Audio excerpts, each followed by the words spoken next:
What's going on, you guys? I'm Josh, also known as Harry Tornado. You know this by now, okay? And I'm super excited for tonight because this is my first real reseller review. It's a little What's going on, you guys? Oh my gosh. Rookie mistake. I'm such a mediocre YouTuber. Dislike, unsub. It's funny because this video already had one dislike before we even started. There's always one. Yeah.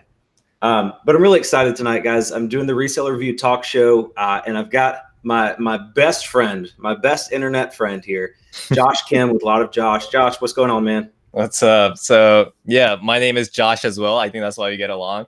And I mean, I think that's how we kind of connected. That was like our first comments to each other. Like, oh, your name's Josh. Like, cool. But yeah, my name is Josh. I go by a lot of Josh on YouTube. I'm a part-time reseller like Harry Tornado is. And I guess we're just going to talk about reselling things tonight. Just kind of hang out, just give each other a little bit of updates on what we've been up to and just kind of take it from there. Sounds great, man. Sounds great. So you've been on a lot of other YouTube channels doing like basically this and like interview type deals. Mm-hmm. So I'm sure by now if people have heard of you, they know, you live in Georgia, you went to West Point. I saw your interview with Lonnie from Garage Flips, and we talked a lot about the West Point stuff. And that's pretty awesome. I knew of West Point, like the school, but I didn't know, like, it's super interesting how you have to have like a referral from, what was it, a congressman or something to get in there, or a senator? Yeah, you need a nomination. So you only need one. It can be from like your congressman, senator. Like the highest level one is a presidential. That's like, there's like one or two every class maybe that gets a presidential nomination, but that's like they probably have like family ties to the president or something, but that's like very, very unique. But for the most part, it's either like a senator or a congressman that nominates you. And it's just like it's a very similar process to it's like applying to college. You just send an application to their office, they kind of review it, and then there's like the application phase, the interview phase. So it's pretty similar to college applications. It's just like instead of applying to a college, you're applying to like a senator's office. That's awesome. That's awesome. So you were obviously a very brilliant and impressive young man to be able to. I like to call myself very lucky because when I look back, I have no idea like what I did, like what they saw in me. Like I just kind of applied and somehow survived the interview. Like when I look back at the interviews too, like I'm like, I don't even remember like what I said. I don't remember what they asked me. Like I must have said something right for them to give me that nomination. But I feel like extremely lucky. I guess that's the word. Awesome. Kind of all the stars just kind of aligned for me. Perfect. So what was your transition from, I don't remember exactly what you went to school, like what your major was, but what made you go from being in the military full time to like getting into reselling? Was it something you had always had an interest in and just finally took serious, or you just out of the blue just saw it, some video of it and started doing it? Yeah, so reselling is pretty new to me. Like I've only been doing it for a little over a year now. I think like March or April of last year. And like the real like first thing I ever sold online, it was like through Craigslist. So like with the military, you're constantly moving around. So I just had a like an old washer dryer set that I just wanted to deload and not worry about during a move. And I just threw it up on Craigslist. And like my first Craigslist sell was like I was terrified. Like you hear like horror stories about Craigslist, like the scammers, and like, you never know like what kind of stranger you're going to run into. Like, could it be like a serial killer, like trying to set you up? And since with it being such a big bulky item with the dryer washer set, like, I had them come to my place to pick it up just because I was by myself. Like I had a roommate, but it was just a lot easier for them to come over to my apartment. So I was like super terrified. Like when they rang the doorbell, the little peephole on the door. Yeah. I put my cell phone camera and took a picture of them just in case. And I sent it to like my wife now. She was my girlfriend back then. I sent her a picture. I was like, if you don't hear back from me, like these are the people that you need to look for. Yeah, man, you got to really be careful with Craigslist. Like I don't even mess with Craigslist anymore. There's just been some horror stories. Like it just because it's not like Facebook Marketplace. You kind of have a profile. So like anytime I'm meeting somebody on Facebook, like I'll look at their profile and like, check out their pictures and what they've been posted and make sure they're not crazy. It's a real person. Yeah. With Craigslist, I mean, you have no idea. Sketchy, I don't buy or sell anything on Craigslist. Even the website's just like outdated. it gives a sketchy vibe. Just the fact that they didn't update it since the beginning, really. Yeah. And I don't think I've ever, in the last like 3 years, I don't think I've posted a single item on Craigslist where I haven't gotten one of those messages that's like, hey, I'll send you a check and my movers will come pick it up. Like, every single thing I post. Yes, that's convenient. Yeah. Oh, wow. Oh, and you'll pay me $500 more than I'm asking? That's so nice of you. I almost believed it too at first, but Dude, they get a lot of people. Thank God for Google. It's really sad. Yeah. I think the check, like, it doesn't bounce till like 2-3 weeks later after you cash it. So you don't even like think about it until it's too late and they're like pretty much off the grid already. Yeah. I mean, dude, these scams, like, and I see it with eBay too, like new sellers just get in and don't really know what they're doing. Right. And they sell some iPhone as their first sale or like a laptop. Oh, yeah. This guy offered me more than I was asking. He must know more than I do. He must know. He must really want it. Like, it's a positive item. So even Poshmark now though, like there's scams on Poshmark now too. I see people. So when I post something that I price more than $100, I get an immediate comment.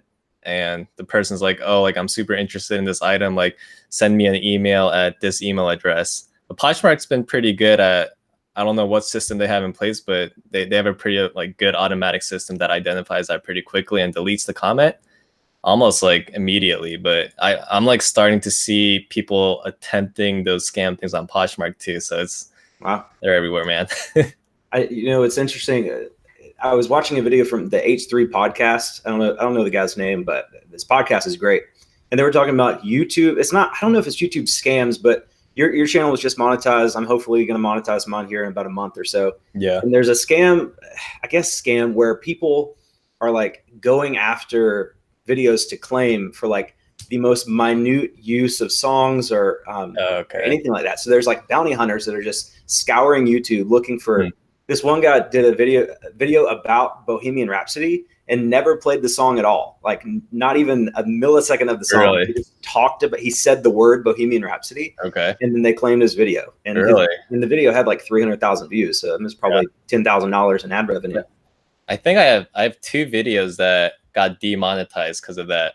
So I don't know if that's part of it. I kind of just like, I didn't get a copyright strike. Yeah. Like, in my head, I was like, oh, I lucked out. Like, I'm just going to leave it the way it is, like take it as a slap on the wrist. But now that you mentioned that, I'm just going to be like, I used to use like PewDiePie's music video in all my outros. Yeah. And I'm sure that's copyright. Didn't really care at the time because I'm like, they can't demonetize me because I'm not monetized. Right. They're not going to, but now I'm trying to make sure, like I signed up for Epidemic Sound. It's like $15 a month and you get like 35,000 songs. So I'm doing that now. But it's crazy, man. There's people who are trying to cash out YouTube and eBay and through scams and all this stuff all the time. So it's so much to keep up with. It really is. So I'm going to take just a second here to shout out some people in the chat.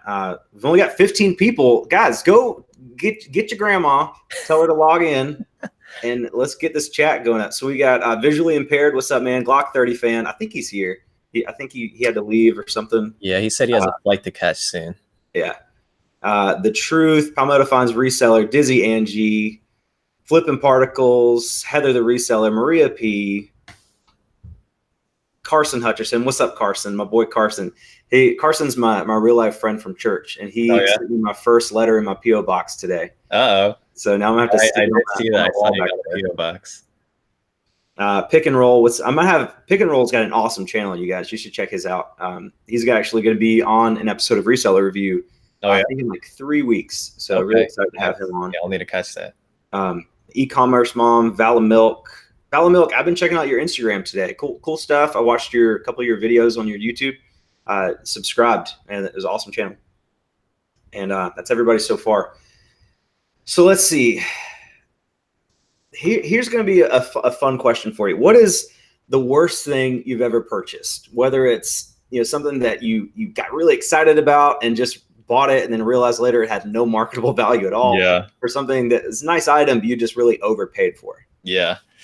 Man, I feel like I could talk about this all day because when I first started reselling, like I bought so many like duds and things that I'm still kind of holding on to right now.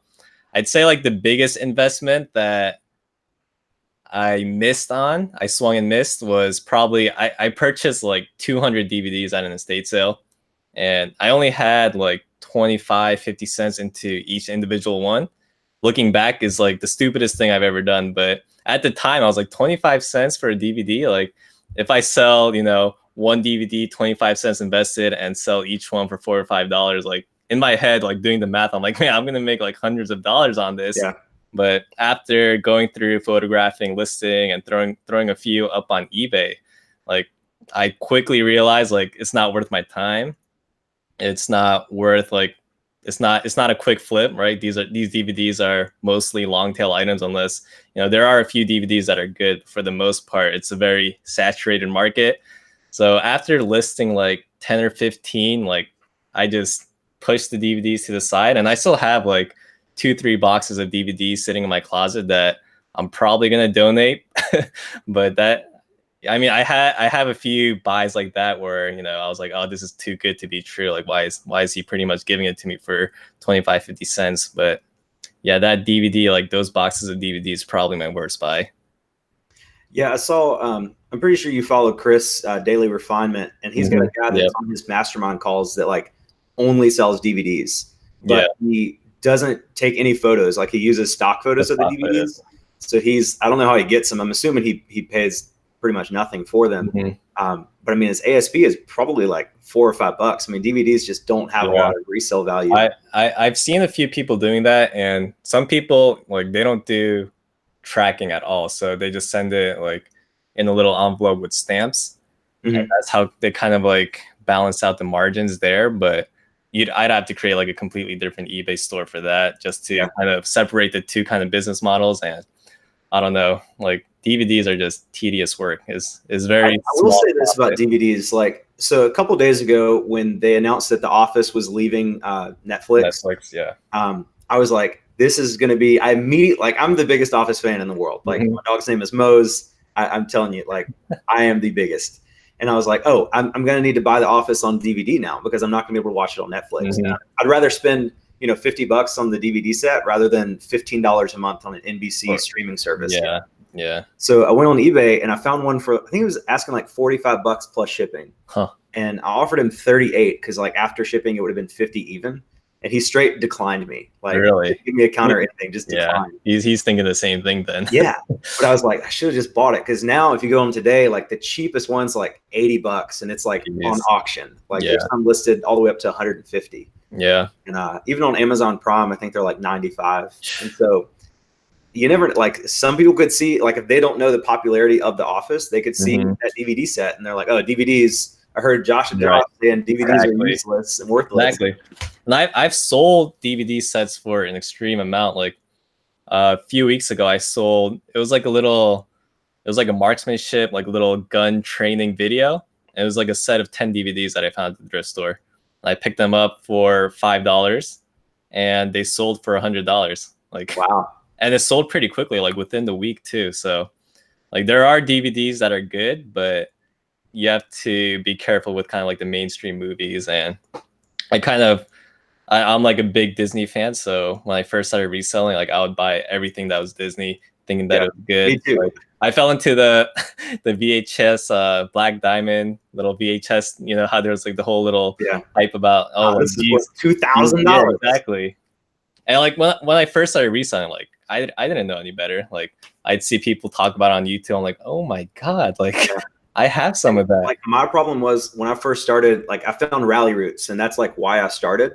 But my problem was I was like binge watching them. So I was picking up the same things they were picking up, but like 3 months later. So I was like picking up Tommy Bahamas and, Nike, regular Nike running shoes and stuff. It's like I did the same exact thing. Yeah, I did the same exact thing. Like pick up, I'm like, oh, Tommy Bahama, like I know that's a great seller because Ryan and Ali said Tommy Bahama's good. But I'm like watching 6 months ago. Yeah, I'm watching videos that are like a year old. But I mean, like the best way to learn is just making those bad purchases and just learning from it. Like, I'm gonna be careful. Honestly, out of everything I've picked up, I've never redonated anything. And even if I have to sell it on auction, like at 99 cents with one bid, like a lot of my stuff, like a lot of the smaller items, I get at the Goodwill bins. So Mhm. I'm still not really making any money, but I haven't lost money on anything. I don't Right. think. Yeah. So I mean, that's what I that's like about yeah. reselling. Like there's very few businesses that you could like start with little to no experience and not lose money. Like make the Exactly. worst mistakes ever and still not lose money. Yeah. I mean, because I mean, we a lot of resellers we like to call ourselves like entrepreneurs, but we're like we're going a very different route than your typical small business entrepreneur. Like we're not taking a bank loan of like $100,000 to just make it for a year or two, and then never see that money potentially. Which a lot of small businesses you see failing because they just can't keep up with that debt. Yeah. So reselling is just like I think that's why I feel like everyone should be doing it. It's a very accessible kind of business model to follow. Like you said, you can go to the Goodwill bins and pick up pounds and pounds of things for pennies and start from there. I mean, garage sales. I mean, I love garage sales because the buying cost is so low. So it's a very accessible business model or a side hustle, whatever you want to call it. But I mean, that's the thing that drew me to reselling it. Like when I first started, like that initial investment, like it's Yeah. really like anyone You can can do it. see profits really, really quickly. Yeah. And it only takes like one really good flip to kind of get you hooked and addicted, Oh yeah. Yeah. which it's an addiction. Like that like adrenaline rush that, you know, is I don't know, can't really Yeah. explain it to Like I, someone who I have a hasn't ton of done it. clothes in my death pile right now. Like this whole closet back here is filled with winter jackets that I just Yeah. haven't listed yet. And my wife's like, okay, you can't buy any more clothes unless they're like, your selling price is going to be over $80. And so I'll find a jacket that's worth like 50, and I'm like, man, I really want to get this because you're paying like five. I like my Goodwill prices are standard for everything. Like they don't really, Mhm. there's no boutique section, so everything Okay. is the normal price. So I'll find like a vintage Carhartt like field jacket for $5.75. I'm like, it might be worth $75, so not that $80 mark. But I'm like, I can't just leave this here. It's like leaving $80 is a $50 just sitting there on the rack. yeah, that's a pretty high benchmark she set for you. Yeah, I have a lot of clothes in my Yeah. death file. She's very supportive. She's Yeah.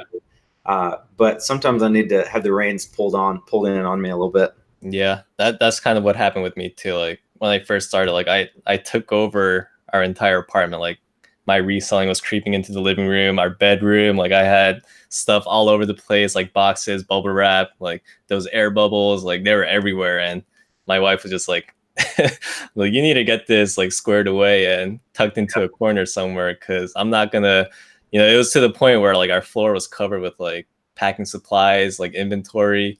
Like right off the bat, I started creating a death pile because I mean, sourcing is the very exciting, fun part. Oh yeah, And kind of like the business side is, doing the research, listing, and, eventually selling everything off. But I mean, if you're not selling it off, you're just becoming a hoarder, right? yeah, So it's, and I was that's kind of like on the edge of just becoming a hoarder. Like I was more into the thrill of the hunt and finding inventory yeah, more so than putting stuff online and actually selling it. yeah.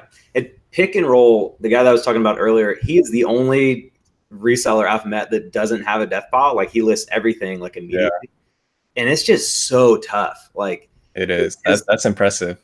I mean, because I've tried. Like I'm like, okay, I'm not going to source anything else until I get everything listed, and I'll list like 30 things. I'm like, I deserve to go to the thrift store. I just listed 30 things. It's like it's on the way home from work. Like Yeah, I it'd can't. be stupid of me to not go. Yeah, I had the same exact thing. I have FOMO, like fear of missing out. oh, dude, Like definitely, definitely. if Like I don't spend the weekend sourcing, like my wife, I'll go to like a Goodwill. There's a Goodwill by her parents' house that I go to like once a week when we're over there, and she's like, "You just went to this Goodwill last week." I'm like, "Yeah, but that was a week ago. There could be yeah, anything." there are people that go every day. Yeah, dude. I used to be an insurance. Right now, I'm an insurance underwriter for my main job. Okay. I used to be an insurance agent, so I didn't have like set office hours, but I wasn't into reselling at that time. Like I was doing furniture flipping. So I would like go to the office a little bit, then take like a 3 hour break and like go to my wood shop Yeah. and I'm like, I constantly think about all the wasted time. Like I was going to Goodwill to like, I would sell things locally. But I'm like, man, all the wasted time that I could have been at Goodwill. Exactly. Like, Yeah. like if I would have started reselling back in 2015, 2016 and YouTube, Oh my gosh, dude. Yeah, I wish I knew about reselling growing up, because just looking back, like I've moved, just like with the military, like the nature of the military, I've moved every like 2 to 3 years, and the amount of stuff I threw out during every single move, like it pains me to think back. Like it physically hurts to think about like all the good stuff that I threw out or just left on the curb or donated.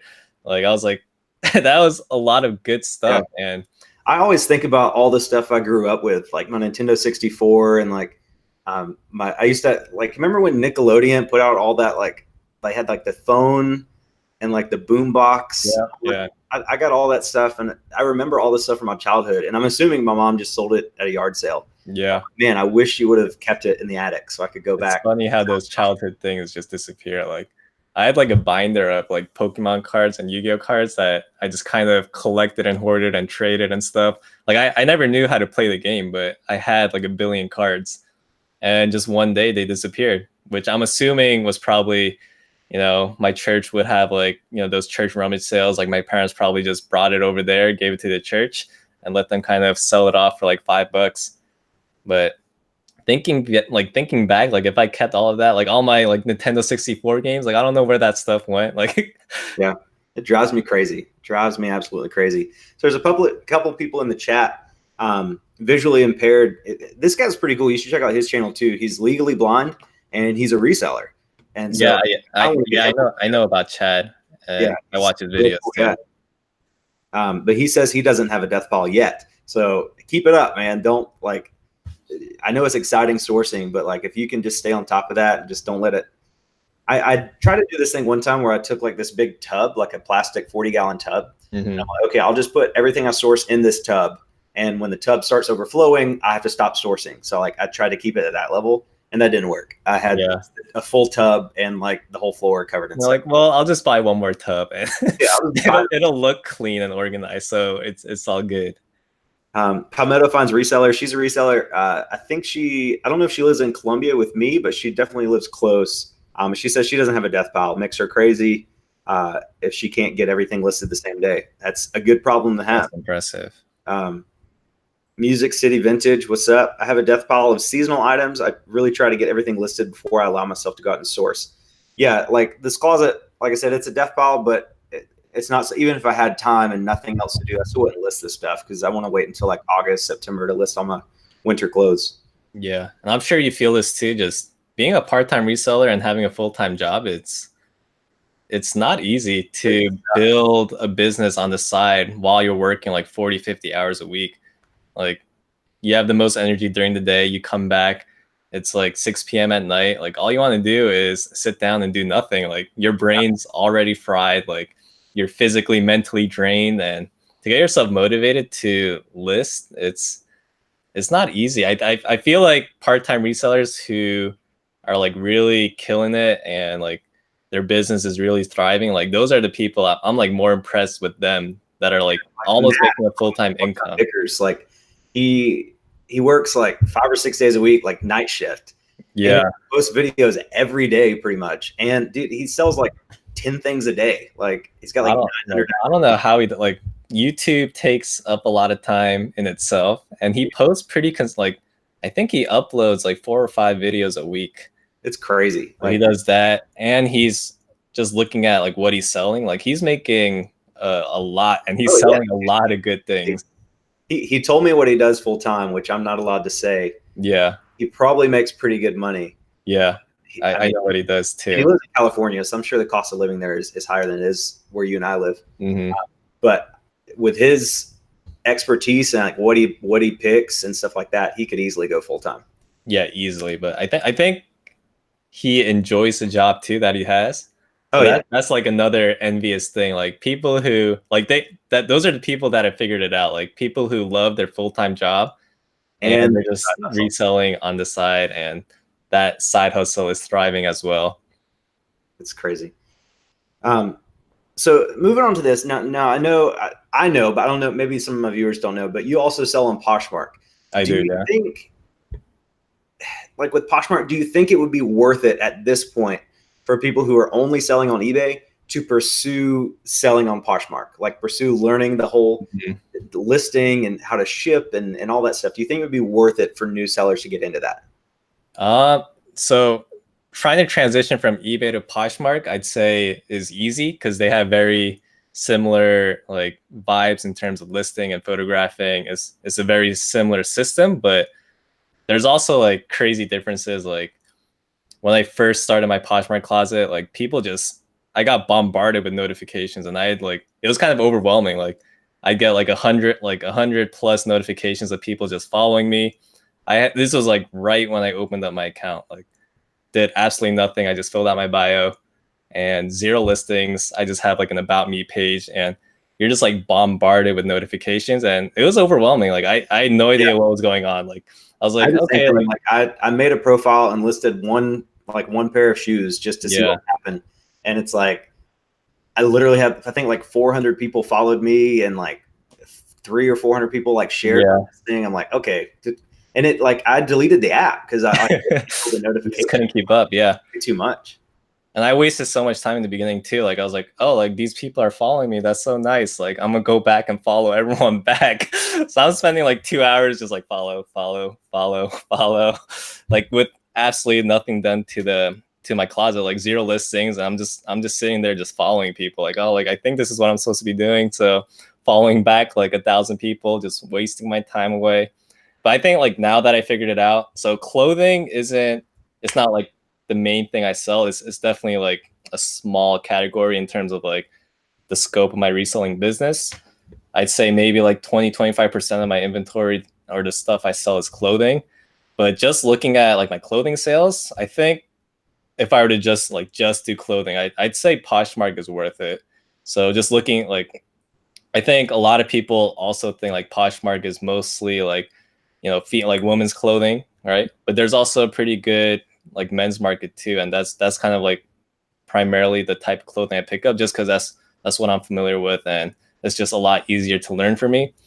But even then, there's like a pretty good market, and just looking at like breaking down my eBay versus Poshmark sales, just looking at my clothing, like I think it's pretty close to like 50-50, just like looking at my sales. And I mean, like just with clothing, or just with clothing, yeah. Okay. They have opened up like a home goods category, so you can sell. I'm not really sure what the left and right limits are yet for that, but people are selling like pretty much anything that's like technically home. Like I don't know, I don't think you're supposed to sell anything that's like like glass. 1997 Honda Civic. It's home. Yeah, like it's in the garage, so it's a home goods. But like I don't think you're technically supposed to do like mugs and stuff.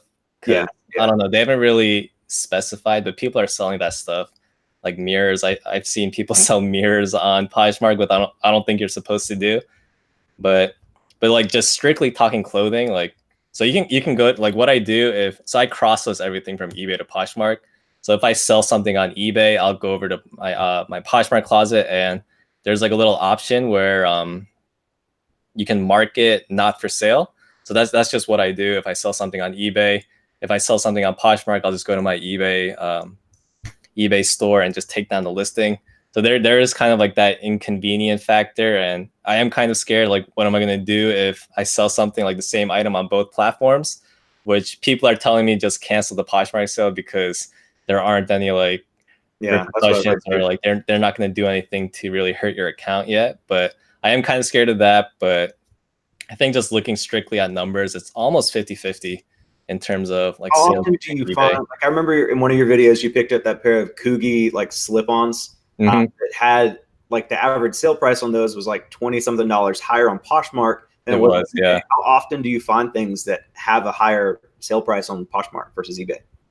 I think for the most part, Poshmark, the market is always slightly higher. I don't know why it is, but I feel like people are more willing to pay more on Poshmark, which kind of works out because the Poshmark fees are a little higher than eBay. I think it's like 20% on Poshmark, and it's like 12-13%. Like PayPal, eBay fees is like 12-13%, I want to say. And if you're like promoting listings, then potentially up to like 15%. But it kind of works out with the fees, but I don't know what it is, but I feel like people that are buying on Poshmark are always willing to pay a little bit more than eBay. Yeah.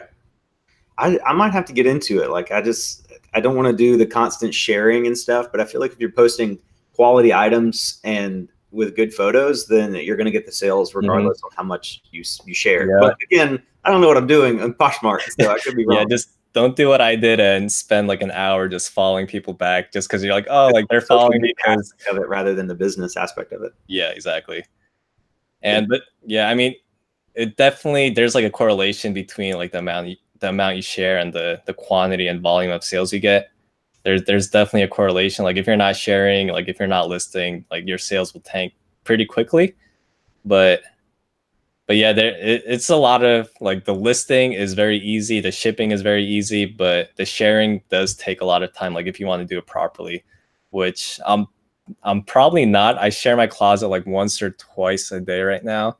I know people that do that, like they share their closet like constantly, like way more than me. And I don't know. I just feel like it's not worth my time yet. Yeah.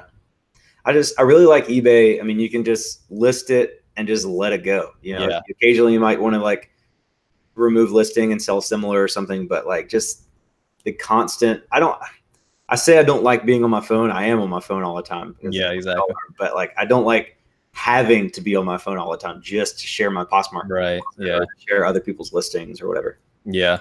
I'll never share like on my phone. It takes way too long. Like if I'm sharing, I'll definitely use the desktop and just kind of like it's almost like a video game. You're just like clicking through and clicking buttons, and the end goal is to get from like the bottom of your closet to the top.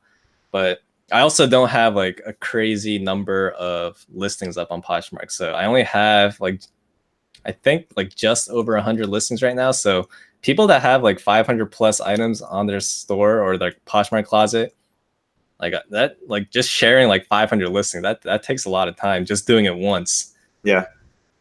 So Dizzy Angie says sales are slow without shares. I hate Poshmark sharing. Dizzy Angie, I think I guess we agree with you. Like, Yeah. I have never shared anything, but I don't like the idea of it. Yeah, there's like a huge social aspect too. Like you can share other people's closets, and sometimes I'll have like 50, 60 notifications. I'm like, what just happened? And like all those notifications are just like someone else sharing like every single one of my items or like half my closet or something. And now there's like that guilt factor. I'm like, oh no, like do I have to go to their closet and share like 50, 60 items of their stuff as well now? Which sometimes I do just to kind of like return the favor. But it's very social, and there's like a lot of guilt if someone shares like my entire closet. I'm like, okay, I feel like the right thing to do now is to share their closet. So I'll do that sometimes, and it's definitely very time consuming for I don't know. So Maria P asks, is there a platform that lets you put your eBay listings onto Poshmark? I know that Chris Daily Refinement guy has like actually programmed something that helps Yeah, cross I've post. seen that. But I think that's like a private thing that either he only uses or maybe he like sells or something. Yeah, and I know there's some like controversial stuff too on Poshmark. Like I know some people use bots to like automatically share their closet. They're like auto following people, like auto sharing like other people's closets, and you're definitely not allowed to do that. But I've seen some like blog posts of like those kind of scripts and those automatic kind of bots that do that for you. But that's definitely not allowed. But I've seen people develop those things. So I don't know what the rule for eBay is, like that kind of script. I don't know if it's like this is like a gray area, the thing that Chris from Daily Refinement has developed, or it's a very like He's it's a pretty very open about it. Like, gray he doesn't and tell you exactly that how it works, but yeah. I mean, he's got a pretty big following, so I'm not sure he would be advertising something that heavily that is against community guidelines. Yeah, But and I know don't he has ties to kind of people at eBay and Poshmark, so I'm assuming he's gotten the green light from them. But know. yeah, it's very uncharted territory, like auto cross listing. Like I don't think I've ever seen that before. That would be very convenient. Yeah, yeah. Like I'd be selling on everything, like Mercari, Poshmark, eBay, whatever else is out there. Everything but Craigslist. Yeah, Craigslist. If it does it automatically, I'd probably do it on Craigslist too. So like, and going back to Facebook Marketplace, like I don't think I've ever had somebody say, yes, I want your item. I'll meet you at this time. And they actually show up with no issues. or anything, like all the time I get, is this still available? And I say Yeah. yes, and they And then don't say anything. I'm just you like, get it's not really ghosted. worth it. Like you save on the PayPal and eBay fees, but Yeah. it's just having to drive somewhere to meet somebody, or like, I don't know. Yeah. I don't really. I, I only sell bigger, bulkier items online. yeah. I've surprisingly, so I only do Facebook Marketplace like occasionally, but I've surprisingly have had mostly good experiences with like local sales like that. I think the biggest thing is I try to always convince them to come to me, kind of like sucker them into doing that. And so like if I'm just meeting them down the street, then worst case scenario, if they end up ghosting me, I'm only wasting like 5-10 minutes of my time. Like I'm not gonna sit there and wait like 20-30 minutes and like hope that they eventually show up. But Yeah. and then like before I even leave my house, I'll send them a message and confirm, like reconfirm and like triple confirm that we're still good. But I think I've I've had had some like, people, like I've made them pay deposits. Like they say, they'll message me on like a Monday and want me to yeah. hold it until Saturday. I'm like, I'll do it if you pay me like 40% right now. Oh, really? I've had like 2 or 3 people actually do that. So Really? yeah, Wow, that's surprising. I If think I have a lot of ratings on Facebook. I think I have like 40 or 50 like positive 5-star ratings. Really, I didn't even know there were ratings on I Facebook. didn't either until like 2 months ago, and I just looked and I had like 40 or 50 of them. So Really? Okay. Because I mostly, if I do use Facebook Marketplace, like the bulk of what I do is buying from other people. So maybe that's why, that's like another factor on why I've had better experiences, because yeah, I'm the buyer, so I'm the it's like one if going you to go meet into them. like while you're in a message with somebody like buying something, if you mark the item sold while you're in that message, it'll give Yeah. you the option to like, did you sell it to, it'll ask you who you sold it to, and you pick the Okay. person you sold it to, and then it'll ask you like, would you recommend this buyer or seller? Yeah. Okay. I've probably seen that before and just like said no thanks. Like Yeah, take me out of the I don't think screen. I've ever rated anyone, so This is not appreciate the it. screen All I'm the looking people out for. there been rating me. Thanks. Yeah. So where do you see yourself in 10 years? We're looking at the future of eBay and YouTube here. I'm not Yeah. sure. YouTube has really changed a lot since I first found it back in like 2006, 2007 or so. Oh yeah, without a doubt. And I've seen from a lot of YouTubers that like YouTube just really doesn't care about their creators that much. And I think once my channel gets monetized, I'll care more about that. Right. But like, where do you like, if we both continue to grow like at the steady, like we're both growing very, very similar pace here. Yeah. Like, where do you think we'll be in 10 years? Do you think YouTube will still be around? Do you think eBay will still be around? I think you've said in one of your videos that you foresee doing reselling for forever. Yeah. But do you see any changes in the future with platforms and how we go about doing this? So in an ideal world, eBay and YouTube would still be around. That's like that'd make everything simple. But I mean, there's always the off chance that some like hyper competitor comes in and kind of takes the market. But like YouTube, like Google and YouTube, if you look at like search engines, like it's number 1 and 2. Like even if there is another competitor that comes in, like I don't see Google and YouTube going anywhere. That's kind of the same with eBay and Amazon. Like there are competitors like Macari, Poshmark's breaking into the clothing market, and they just opened up the home. Like who knows where Poshmark will be in like 10 years. Like maybe they'll slowly open up more and more categories. But yeah, they'll eventually be selling cars, 97 yeah. But the thing is, like eBay and Amazon, like at this point, they're very established, and even if there are little dents into the market, like I feel like those two are still going to be around. Like I may need to kind of diversify in terms of like platforms, but hopefully in 10 years, I'm doing, reselling full time successfully, like making a good living off of reselling. And, when I first started YouTube, like I wasn't doing it for the money, because how much like if, and there I see like a bunch of other content creators in the chat as well. Like YouTube takes a lot of time, just like sitting down, trying to think about what you're going to say, and like actually getting those words out on film and being happy with what you created, and then eventually uploading that to, for everyone to see. Like that takes a lot of energy, time. So like when I first started YouTube, I was just doing it just to, like I was doing like very typical, like very, very generic, like what sold videos. I was just doing like a screen share. and just clicking through, my sales. And I was just doing it for myself to kind of do like a little progression, I guess, like keep track of my sales, see how I'm doing. Like I was like, okay, maybe I'll look back like 6 months from now and see what I've been selling over the course of, the 6 months that I've been reselling. So like I wasn't doing it for, money or business. It was something that I kind of just enjoyed doing, just putting out videos, editing videos together. It was kind of just like a hobby.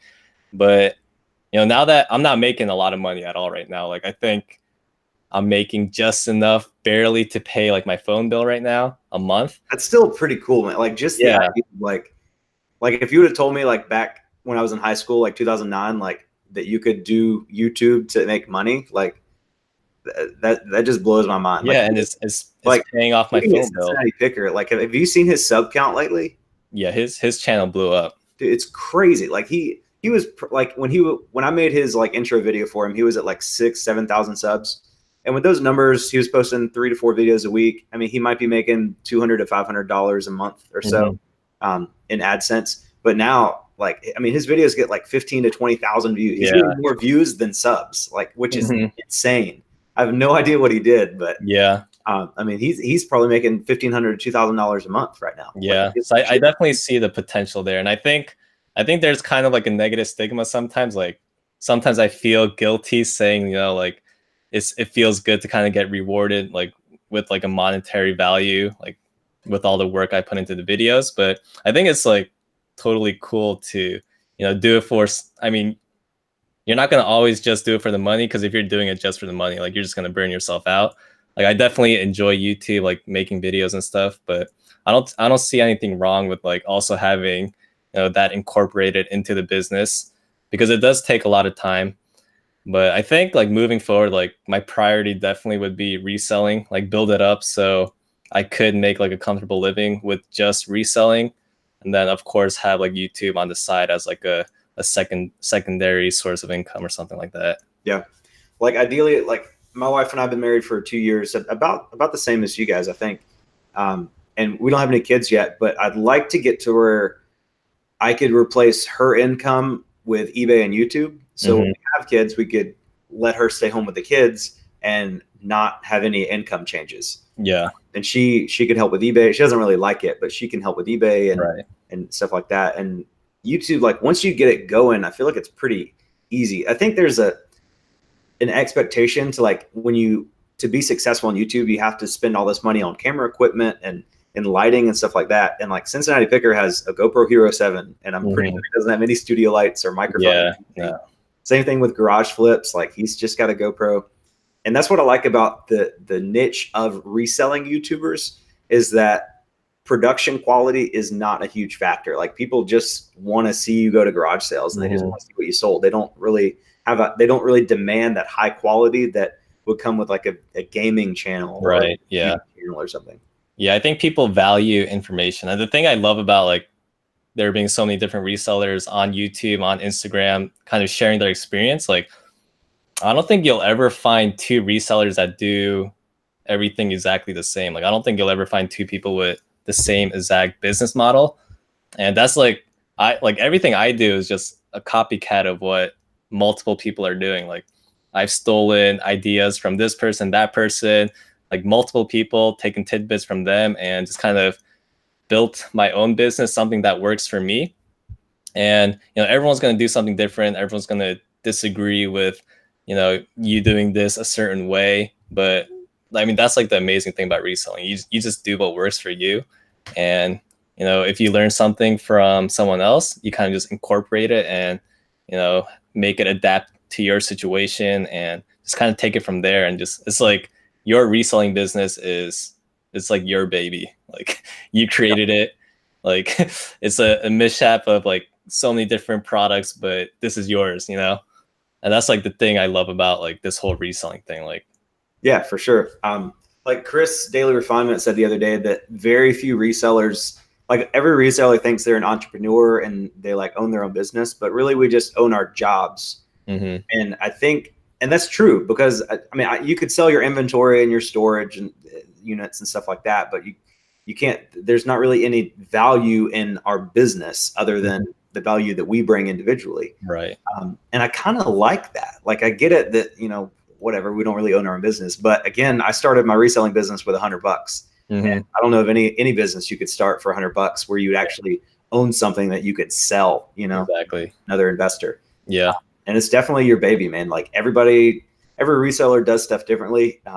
And there's not really a right and wrong way. I mean, if you're making sales and you're happy with the amount of money you're making, keep going. Yeah.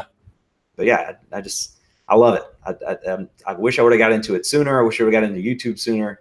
Right. And kind of going back to like where I see myself like 10 years from now, like I think the whole like solo operation part of reselling is very appealing to me. Like, I'm the kind of person, like, I've always been kind of introverted, so I like being in my own bubble. And just like being in the military, pretty much like I went to a military college and then, you know, active duty after I graduated and got my bachelor's. Like the military is a very people kind of business, like a very people oriented business. And not that, you know, I have anything against it, but it just takes a lot of energy, like personally, to interact with other people and, you know, day in and day out, like put on a face, you know, put on a persona almost. Because especially like in the military, you know, there's kind of like certain expectations in terms of, you know, how you present yourself. You know, you always have to be like somewhat charismatic. That's like the expectation, which, you know, me trying to be something that I'm like very naturally, you know, it kind of goes against my, you know, persona almost, you know, to be like that typical stereotypical charismatic military person. Yeah. So, you know, I found ways to kind of get by, you know, not like forcing myself to be that guy that's just like yelling all the time. But that was kind of like the expectation when I first joined the military. Like that was the role. It felt like I was going into work and trying to just like put on the face and like just fake my way through. And eventually, like, I figured out different ways and strategies to kind of, you know, make my personality work in the military. But I mean, there are like certain expectations, like when you're working in a group like that. And, you know, I like being like removed from that and just being in my bubble, which reselling allows me to do. So like, you know, I see other like bigger, like really big resellers, you know, they have like 20 employees, they have a warehouse. Like right now, I don't see myself ever pushing to expand that far. Like maybe I'll get like a virtual assistant one day, and at most maybe like an employee or two to like take photos and ship out items that sell. But anything bigger than that, I don't see myself really trying to expand it. I don't know where you see your business going. I'm the same way. Like I tried hiring a girl to take photos for me, and she did a good job, but it's really hard to find someone that's going to do that job to your standards. Like, right. Yeah. There's just the certain angle of the shoes that I like, how the lighting works. And it's just, I'd rather just do it myself, you know? Yeah. And it's just like, if you have that vision, like you're just going to end up micromanaging people that are working for you anyways. So, it's definitely like a personality thing, but that's kind of what I love about reselling. It allows me to do that and just kind of be by myself. Somebody in the chat, JHNSB, said, "Can you tell him to act excited for 1 second?" I don't know who he's talking about. I don't know either. but that's whatever. Cool, because like you and Matt from Part Time Pickers are both like really like chill guys. Like it's not like, you know, in my videos sometimes I'll be like, oh yeah, poop, and do stuff, and but everybody's different. Like you have more subs than I do. Like it doesn't. Everybody's gonna have different tastes. Like everybody's gonna. I was watching I think it's video influencers, and they were saying, you know, when you're on YouTube, a lot of people have a goal to like make a comedy channel or something. And they're like, you have to find your target audience, and a lot of people mistakenly believe that their content is going to be for everyone, that everybody's going to like this. My personality is so great, everybody's going to like it, and it's not true. Like my personality is too much for people. My videos get like 3 or 4 dislikes each. You know, I don't. Yeah, I mean, I get like pretty much almost immediately when I upload, I get like a dislike or two. I don't know. It's just people like what they like and they dislike what they like. You're like 2,000 subs, man. You got haters. You just gotta. So yeah, there's at least one, but I mean, like a big thing, just like my only professional experience is the military, so that's kind of like what I go back to. But like the biggest thing is just you just got to be yourself. Like you just can't try to pretend and be Yeah. something else. Like With YouTube, like if you start a YouTube channel and you start with like a character or a caricature of who you are, it's going to make it much easier to burn out. Like yeah, for me, exactly. my YouTube personality is like 110% of my normal personality. Yeah. Like I'm pretty crazy all the time. So it's not like if I was like super just like chill all the time, but then had to turn it on for my YouTube videos, Hmm. I could never, I want to grow to like 3 to 4 videos a week. And I would get burnt out super fast doing that because you Oh just yeah. can't fake it that long. And it's No. happening to a lot of like these big time YouTubers that are super over the top and super energetic, and they just can't maintain that fakeness for so long. Right. So Yeah, that's like it. Yeah, I would not be able to do that. Like, I think even in my videos, I'm a little more energetic than I am like on a day-to-day basis, but it's not like a crazy amount. I think the number you threw, like 110%, that's probably very accurate. Like anything more than that, like it's just like it'll drain you super fast, and like you'll dread turning on the camera and putting on that face is just not like a sustainable thing long term at yeah. all. So wrapping up the whole reselling part, I want to end with a reselling topic right here, and then I want to get into two fun topics here. But wrapping up reselling, what is one piece of advice that you would give to a new reseller? Say someone just found some YouTube videos and they're a stay-at-home mom or something, or stay-at-home Mhm. dad, and they want to get into it. Like, what's one piece of advice that you would give them? I think the biggest thing, like I never have like mind blowing tips. Like if you watch my videos, I feel like I'm just kind of sharing my experience with reselling. And I think the biggest thing that helped me was just looking at the people around me and getting involved on the online reselling community, because I don't know about you, but personally, like I don't think I've ever really met resellers locally. Like it's a very like I've lonely never even business. seen them like in thrift Yeah. stores. I know I said I liked being in my own bubble, but it does get lonely eventually, right? So Yeah, I think just getting involved in the reselling community and, like I mentioned, just taking tidbits, like watching what they're doing and taking, what you think would work for you and just trying it out. Like the best way to learn is to try it. And if it doesn't work, then try something else. yeah. It's like we were Yeah. talking about earlier. Like mistakes are not costly in this business. You can Right. make a huge mistake, and it might cost you like $5 in Yeah. shipping. So Yeah. Yeah. it's very it's good. Just get the mistakes out of the way early and just learn from them. Yeah. And even now, like a year in, I feel like I have so much to learn, and I'm still trying to consume as much content as I physically can.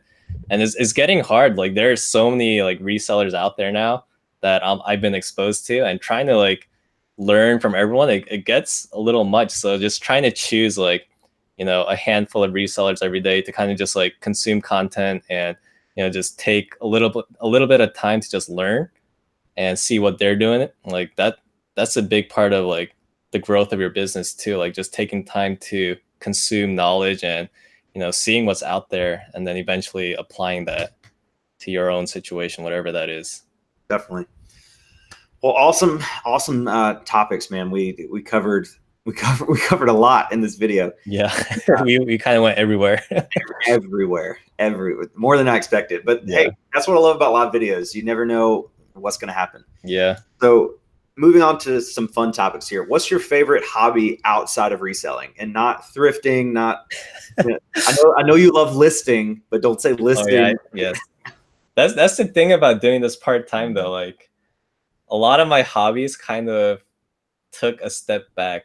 So Yeah, I see your guitars behind there. I actually used to play a lot of guitar, which I'm sure I haven't tried in a while, but I mean, I'm sure I still can play just like out of muscle memory. But I like growing up, I played the bass for like my youth group, like part of the praise team. So that's always kind of been a part of my life. Um, I really like just like outdoor activities and sports. Like I always play like pickup basketball whenever possible. Just go to the local gym or go to a local park if the weather's nice and just play pickup basketball. But honestly, like nowadays, like reselling, especially doing this part-time with a full-time job, like it's almost consumed a lot of my free time. And then being married, you know, the time I'm not spent to reselling, you know, I try to have a little bit of work life family, you know, that kind of balance. Yeah. But yeah, like I guess thrifting is the right answer here.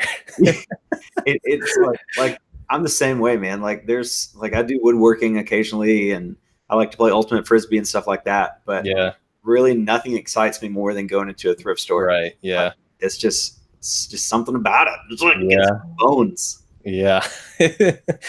And that's like, yeah, I feel like my hobby now is like reselling, and then I don't like pump out YouTube content like some people do. Like I don't think it'd be possible for me to put out like daily YouTube videos, but I do try to do like 2 or 3 a week.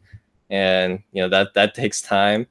So, you know, maybe once I'm like out of the military, I'll be able to kind of find more balance, because Yeah, that'll free I'm up really jealous a of those lot of like John and time. Lonnie that are like full time. So they have it's like 30 to 40% of their business is YouTube, and the other part is eBay. Whereas you and I work full time, so it's like okay, 40 hours a week at the job, and then 10 to 15 hours a week at eBay, and then like 5 hours a week YouTube, Yeah, and just kind of in church, and it's a lot, it man. is. I'm Yeah. really jealous of these full timers that can spend more time on their YouTube channels. Yeah.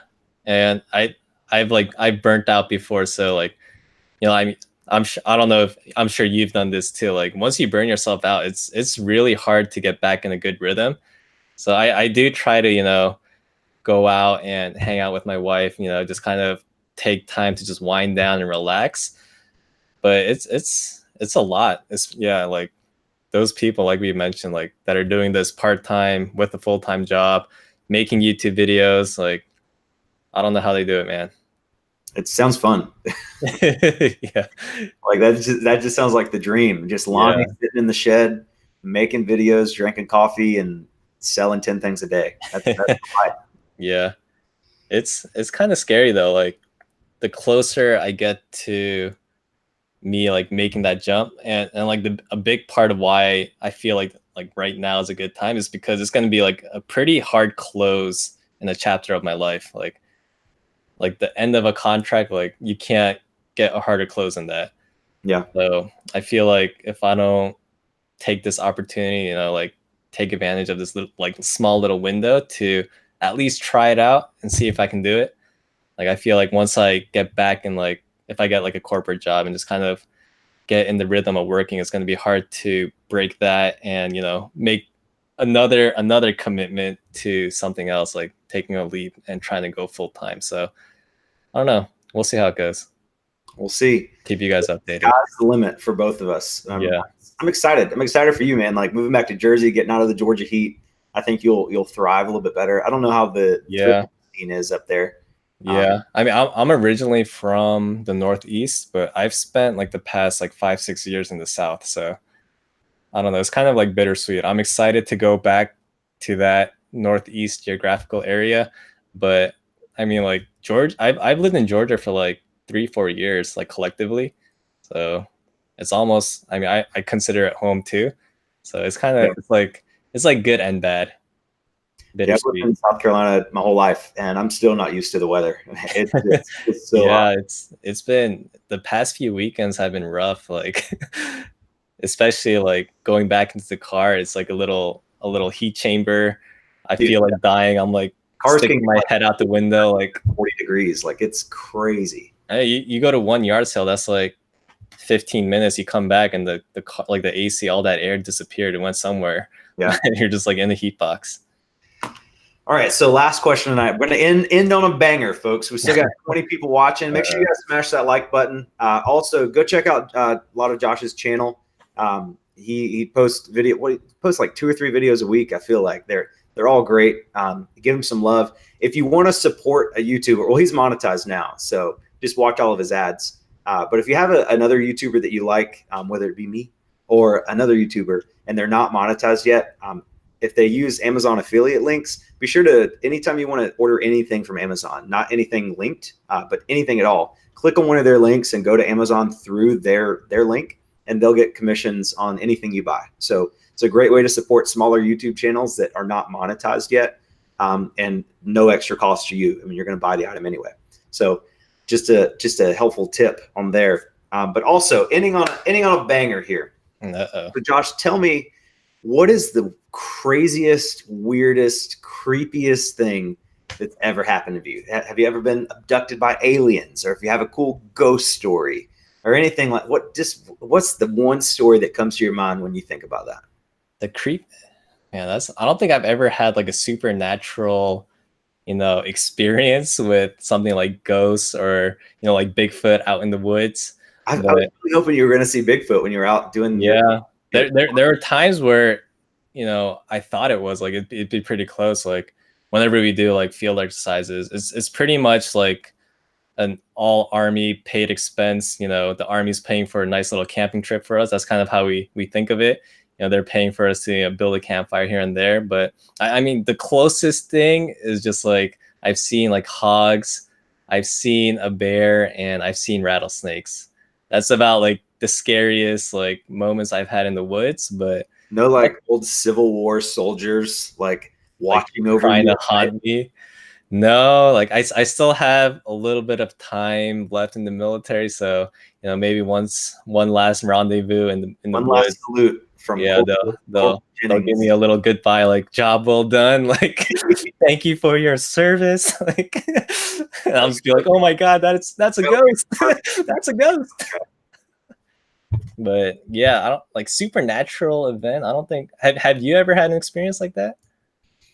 I've had a bunch of crazy stuff happen, more than I could talk about in this video. That's now. Oh, really? Okay, that Uh, we'll have to do a separate video for that. yeah, I've got some good stories though. I've never seen Bigfoot. I totally believe in Bigfoot because it's not No, it's not that hard to believe yeah, in. Like there was literally like an ape that used to exist that was yeah, Bigfoot, and it's just extinct now. yeah. So I guess it's not for like some people, it's like, oh, this animal that we thought was extinct is yeah. not, which is totally believable. But I've never seen Bigfoot, but I really want to. But in the right situation, like I'm really scared of Bigfoot, but I'd like to see one from afar. From afar. Okay. But anyway, thank you guys so much for watching the video. Josh, thank you so much for being a part of this. I'm excited for this thanks series. for having me. I've got Rally Roots coming next week. I don't know the time yet because it's 4th of July. But sometime next week, Rally Roots, Ryan, I think Ryan and Allie are going to do it. But they're going to be my next guests on the show. Okay. We've got Pick and Roll coming up the week after that. Hustle at Home Mom is going to be the week after that. And I don't know after that. So yeah, that's a pretty big lineup you got though coming up. So that's exciting. It's fun. It's fun to collaborate with like-minded individuals and just learn and pick each other's brains. Yeah. I mean, this is like my favorite part of doing YouTube, just connecting with other resellers and just talking about thrifting, picking, whatever reselling related stuff. Because I mean, I feel like outside of the internet, like I don't really have that many people in real life that I can talk about it. Like I'm not gonna go to my buddy and like, oh, like look what I found. I'll be like, okay, cool. Okay, cool. Mary Kay makeup today. Like I bought like 26 boxes of like foundation. Yeah. The lady at the I saw that on your story. I didn't ask anything because I go in there like 3 or 4 days a week. So, but I'm sure somebody saw me in there buying 26 things of makeup shades, like 15 different shades. Yeah, like don't judge what he does at night. Like people that get it, Yeah, exactly. All right. Well, we're gonna sign off here. Thank you guys so much for watching again. Make sure you hit the like button before you go. Make sure you subscribe to Josh's channel if you haven't already, and we'll see you on the next one. Bye.